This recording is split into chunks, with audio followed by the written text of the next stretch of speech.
Salut à toutes et à tous. La dernière vidéo doit remonter à un certain moment, peut-être plus d'un mois, et en fait c'est normal.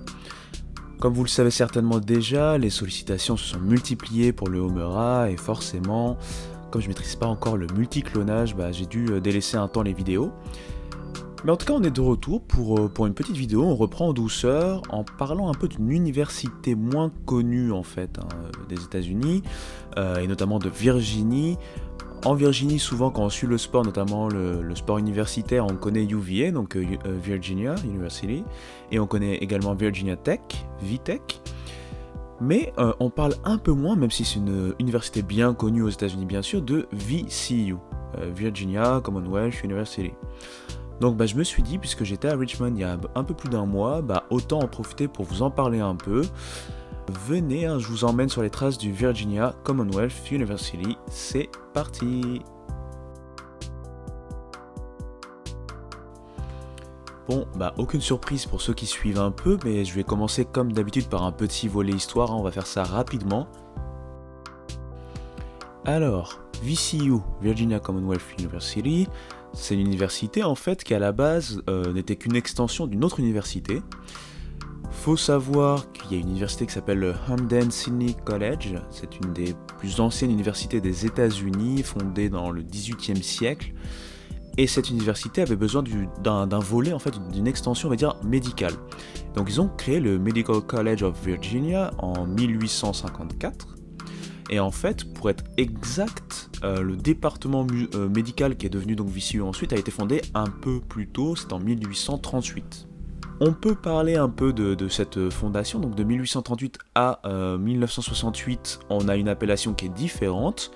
Puis ensuite, en 1968, la Virginia General Assembly va en fait fusionner avec ce fameux collège médical, cette extension médicale, pour créer en fait le fameux Virginia Commonwealth University. Je ne vais pas vous fatiguer avec trop d'histoires là-dessus, je pense que vous avez compris les grandes lignes. C'est une extension médicale avant tout, puis ensuite ça a mergé avec une autre université pour fonder en fait VCU telle qu'on la connaît. C'est une université qui est publique, une université entre guillemets d'État, contrairement à d'autres universités dont on pourra parler peut-être plus tard. Et du coup voilà pour le petit volet histoire concernant VCU. D'ailleurs, petit aparté, ne soyez pas forcément surpris, mais la plupart des universités aux États-Unis ont souvent un volet médical associé, ont même des hôpitaux par exemple associés. Ce qui fait sens bien sûr, parce que des gens étudient la médecine et donc deviennent souvent des internes, et donc pourquoi pas allier l'utile à l'agréable en ayant donc des hôpitaux entre guillemets associés à des universités. C'est un peu un principe américain, mais on pourrait très bien le dupliquer à la France, où on voit que dans les CHU, à un moment ou à un autre, les étudiants en médecine vont bien sûr intégrer, de manière externe et interne, les différents hôpitaux, les différents organismes médicaux en France. Donc parlons rapidement du campus. Il faut savoir que le campus est à même en fait le centre-ville, comme vous pouvez le voir un peu sur les images, du coup il se découpe un peu en fonction du centre-ville ou en tout cas de la ville de Richmond. Ça fait vraiment partie pour le coup et ça peuple encore un peu plus cette ville qui au final n'est pas une ville, une grande ville des États-Unis.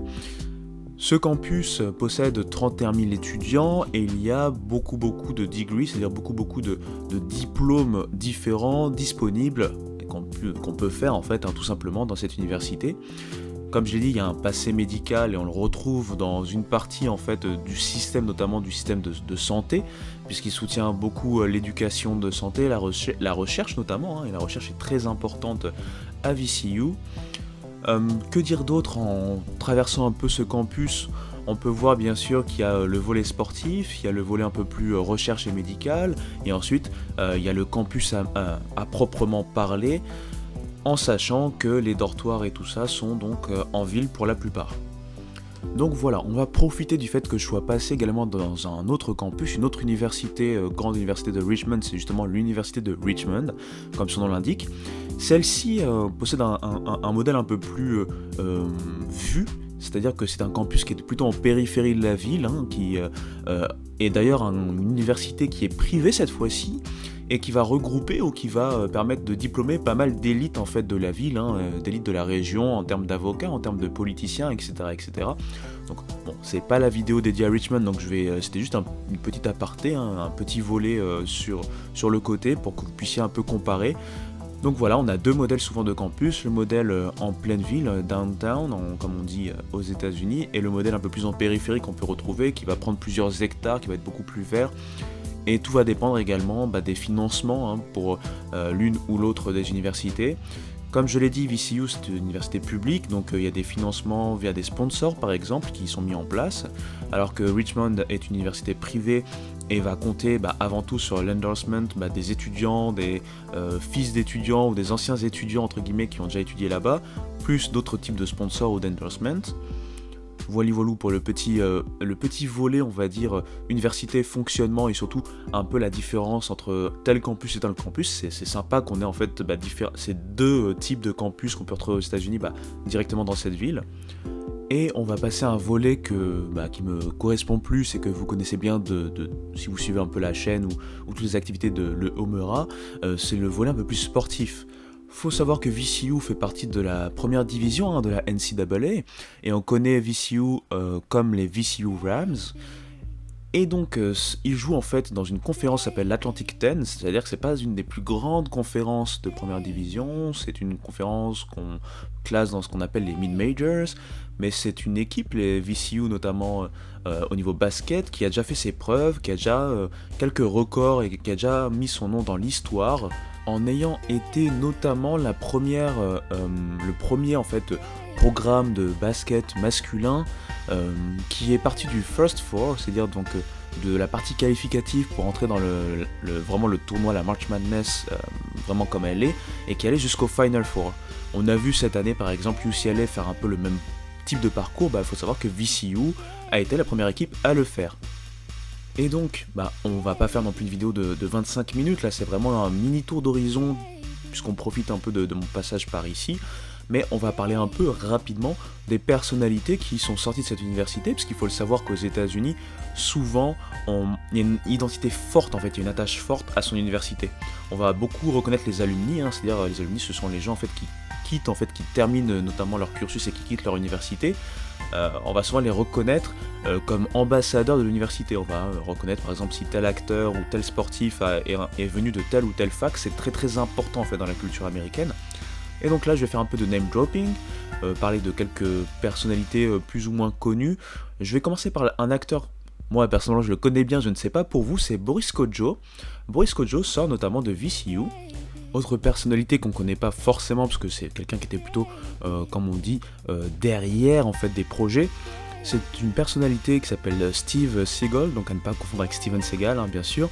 Lui en fait c'est notamment un directeur d'animation, directeur artistique au niveau animation, qui a notamment collaboré et travaillé en partie sur des projets comme Toy Story par exemple. Pour revenir à des volets que je connais un peu mieux, que je maîtrise un peu mieux, on peut parler au niveau sportif notamment. On a eu par exemple le tight end des Colts d'Indiana, Mo Alie-Cox. On a eu également Troy Daniels qui a été un role-player dans pas mal d'équipes en NBA. Trayvon Graham qui a également joué en NBA. On a également là une grande connaissance NBA, c'était un bon role-player notamment des Celtics de Boston où il a gagné des titres NBA notamment. C'est Gerald Anderson, père de Gerald Anderson Jr. qui a également joué lui plus récemment en NBA. Et après ensuite en MLB on a des joueurs notamment comme Sean Marshall par exemple ou Brandon Inge qui ont joué notamment donc dans les ligues majeures. Voilà. Un autre joueur par exemple NBA qu'on a bien connu puisqu'il avait fait un bon début de carrière avant des problèmes notamment de drogue, de marijuana, c'était Larry Sanders qui jouait aux Bucks de Milwaukee il n'y a pas si longtemps que ça. Donc voilà, vous avez ici quelques noms que j'ai droppés afin de voir que de cette université est sorti pas mal de personnalités, que ce soit au niveau sportif, que ce soit au niveau artistique par exemple, au niveau scientifique également, puisque comme je vous l'ai dit, c'est une université très réputée sur la recherche. Donc voilà, on a fait une vidéo d'un peu moins de 10 minutes on va dire, donc je pense que c'est pas mal pour un retour. Je sais que c'était pas forcément complètement lié au sport pour le coup, C'était avant tout pour vous faire profiter de quelques images d'un campus qui se retrouve en plein milieu d'une ville, pour voir qu'il y a différents types de campus, et puis ça permet de voir une petite histoire sur un campus qui est quand même réputé, hein, et de voir un peu quelles sont les personnalités qui ont pu en sortir, notamment côté sportif, hein, comme je l'ai dit. Donc avant de trop tourner en rond, je vais tout simplement vous dire que d'autres contenus arrivent bientôt sur la partie YouTube. Comme d'habitude, la partie plus blog sera présente. Il y a une petite pause en ce moment puisque, comme vous le savez, le collège baseball s'est terminé avec la victoire de Mississippi State et j'en suis bien content.